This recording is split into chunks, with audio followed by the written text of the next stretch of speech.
Nancy Pelosi Taiwan गई और Taiwan में एक स्टेटमेंट दिया उन्होंने, एक बहुत ही बड़ा स्टेटमेंट। सिर्फ उनकी लैंडिंग से ही एक स्टेटमेंट निकला और फिर वो वहां से टेक ऑफ कर गई।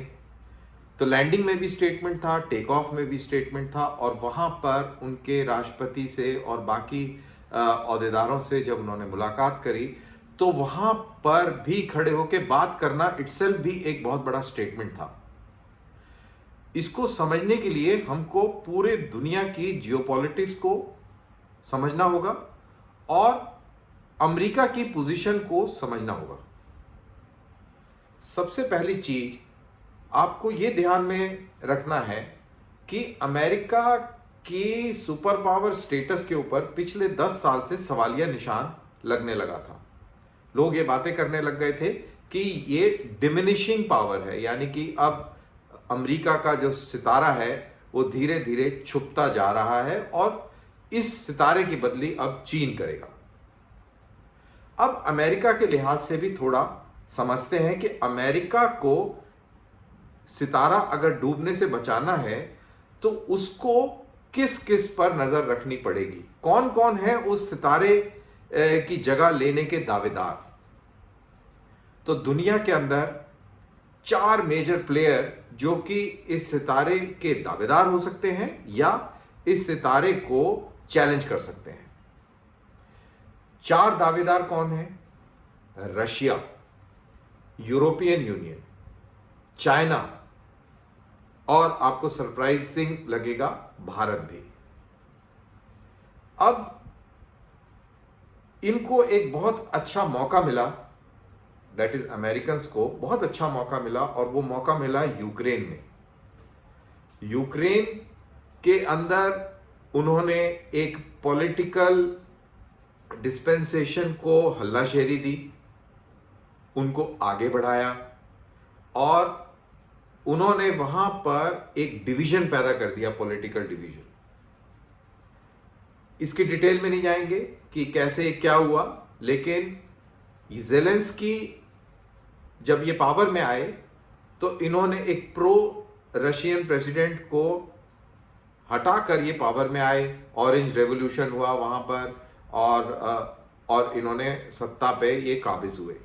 फिर उसके बाद में एक इंसर्जेंसी शुरू हो गई और करते करते क्रीमिया के ऊपर कब्जा हुआ और फिर बाद में रशिया ने यूक्रेन के ऊपर हमला कर दिया। तो ये एक्सपेरिमेंट काफी दिनों से चल रहा था और ये एक्सपेरिमेंट सफल हुआ जब रूस ने यूक्रेन के ऊपर युद्ध कर दिया। तो इसको सफल होने में काफी साल लगे, 2014 से लेकर और इस साल मार्च में जाकर ये एक्सपेरिमेंट सफल हुआ।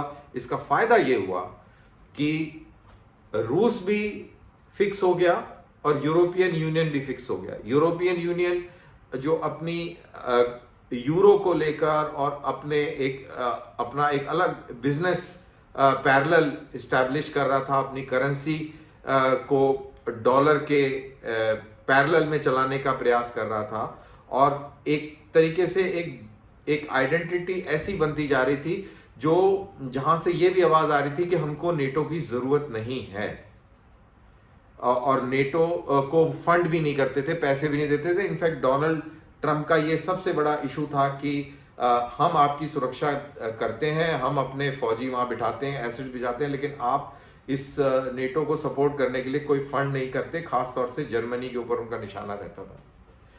तो यूक्रेन से उन्होंने रशिया को फिक्स कर दिया, रशिया के ऊपर सैंक्शन लग गए, रशिया का फोकस अब यूक्रेन हो गया।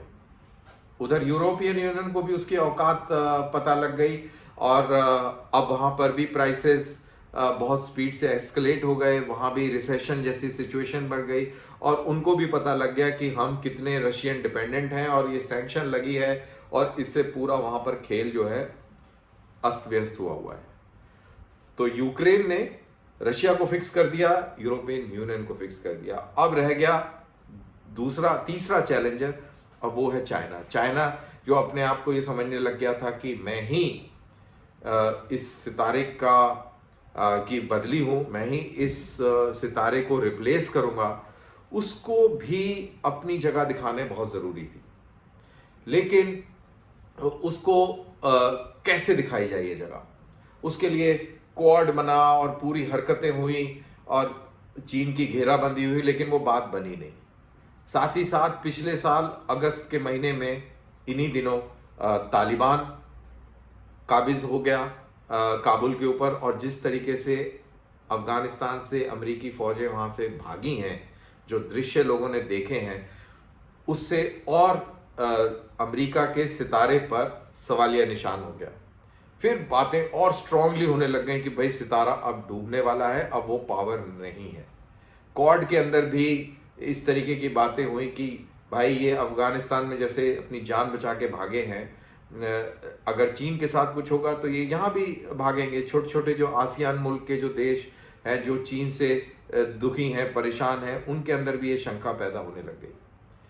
तो इस साल अमेरिका ने अपनी जियोपॉलिटिकल रणनीति को बदलते हुए और उसमें एनर्जी फूंकते हुए उन्होंने रूस और ईयू को तो फिक्स किया है क्या, ताइवान को एक बेट की तरह, चारे की तरह, जैसे मछली पकड़ते हैं कांटे में एक चारा लगाया जाता है और मछली आके जब पकड़ती है तो कांटे में फंस जाती है, तो इस तरीके का उन्होंने ढूंढा कि भाई ये बेट कौन है, तो बेट है ताइवान। ताइवान को लेकर चाइनीज कम्युनिस्ट पार्टी के अंदर बहुत बड़ा इमोशन है। वो दरअसल ना चाइनीज कम्युनिस्ट पार्टी ताइवान को ताइवान रेफर करती है और ना ही ताइवान वाले लोग चाइना को चाइना रेफर करते हैं। वो दोनों एक दूसरे को पॉलिटिकल चश्मे से देखते हुए एक उनको कम्युनिस्ट पार्टी के तौर पर उनको चिन्हित करता है और दूसरा केएमटी के तौर पर उनको चिन्हित करता है। तो ये पॉलिटिकल एक्चुअली डिवीजन है, देश एक है बट निजाम दो है। तो कम्युनिस्ट पार्टी को बड़ी इशू है ताइवान की पॉलिटिकल डिस्पेंसेशन से। वहां का जो पॉलिटिकल डिस्पेंसेशन है वो एक बहुत बड़ा उदाहरण है चाइनीज लोगों के लिए कि देखिए डेमोक्रेसी के रहते हम इकोनॉमिकली भी प्रोग्रेस कर रहे हैं, हम टेक्नोलॉजी में भी हम अव्वल हैं और हमारे लिविंग स्टैंडर्ड भी अव्वल हैं। तो लिविंग जो उनकी जो जीडीपी है ये कहते हैं कि वो चाइनीज से 500 गुना ज्यादा है। So that is the level of economic disparity between हान चाइनीज ऑफ ताइवान एंड हान चाइनीज ऑफ चाइना। तो वहां पर ये आइडियोलॉजिकल जंग है और इस आइडियोलॉजिकल जंग का फायदा अमेरिका ने लेने का प्रयास किया और उन्होंने नैन्सी पेलोसी को वहां भेजकर और ये सिचुएशन पैदा करने की कोशिश करी कि चाइना इस चारे के ऊपर लपके और वो कांटे में फंस जाए। लेकिन चाइनीज भी बहुत स्मार्ट हैं, वो उन्होंने हल्ला खूब मचाया और अभी जैसे मैं ये वीडियो बना रहा हूँ एक्सरसाइज भी कर रहे हैं, कुछ लाइव मिसाइल फायरिंग भी उन्होंने कर ली है ताइवान के इर्द गिर्द, लेकिन इससे ज्यादा वो कुछ करेंगे भी नहीं। वो भी नहीं चाहते कि इस कहानी में फंस जाएं, क्योंकि चाइनीज बड़े प्रैक्टिकल लोग हैं और वो ये जानते हैं कि अगर ये इस चीज में फंस गए तो उनके साथ भी वही हाल होगा जो रूस के साथ हुआ है, घेराबंदी, दुनिया घेराबंदी कर लेगी। और ये हमें नहीं भूलना चाहिए कि जो व्हाइट मैन है वो बहुत तेज दिमाग लोग हैं, उन्होंने आखिरकार इस दुनिया पे राज किया है और आज भी इनडायरेक्टली वो राज कर रहे हैं। और अमेरिका ही वो एक सोल सुपर पावर है जो कठपुतलियां नचा रहा है और चाइनीज इस चक्कर में नहीं फंसेंगे। चाइनीज को मालूम है कि 2050 से पहले उनकी वो आर्थिक हालात भी नहीं परमिट करेंगे और मिलिट्री सिचुएशन भी परमिट नहीं करेगी कि वो अमेरिका को उस तरीके से चैलेंज दे। तो वो ये चारे के ऊपर नहीं लपकेंगे अभी, लेकिन वो हल्ला गुल्ला मचाते रहेंगे। तो इस तरीके से अमेरिका का ये जो मिशन नैन्सी पेलोसी रहा है ये अभी मेरे को ऐसा लगता है कि पूरी तरह सक्सेसफुल नहीं हुआ है, लेकिन अमेरिका ने पूरी दुनिया के अंदर ये मैसेज जरूर दे दिया नैन्सी पेलोसी की विजिट से कि अभी अमेरिका ही सोल सुपर पावर है इस दुनिया का और वो ही कठपुतली नचा सकता है, उसी के अंदर वो क्षमता है। और जो डिसग्रेस उसको अफगानिस्तान से भागते हुए पूरी दुनिया के सामने झेलना पड़ा, वो उसने साबित कर दिया है कि नहीं, ऐसा नहीं है। अभी भी वो जो चाहता है वो वैसे ही होता है।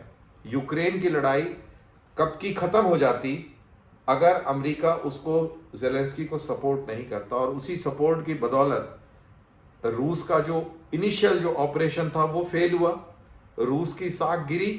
रूस और यूक्रेन जो है ईस्टर्न यूक्रेन के अंदर दलदल में फंस चुके हैं, उनकी आपस में गुत्थम गुत्था लड़ाई जारी है और अमेरिका उसको सपोर्ट कर रहा है। और ये भी कह सकते हैं कि रूस का वो अफगानिस्तान बन गया।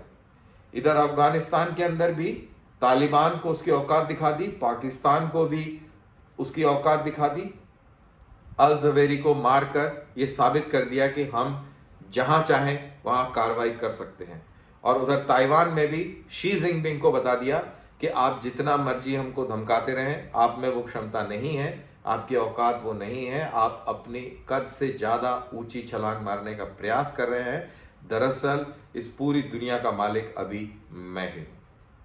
इसी के साथ मुझे दीजिए इजाजत, अगले टॉपिक के साथ फिर मिलते हैं। जय हिंद।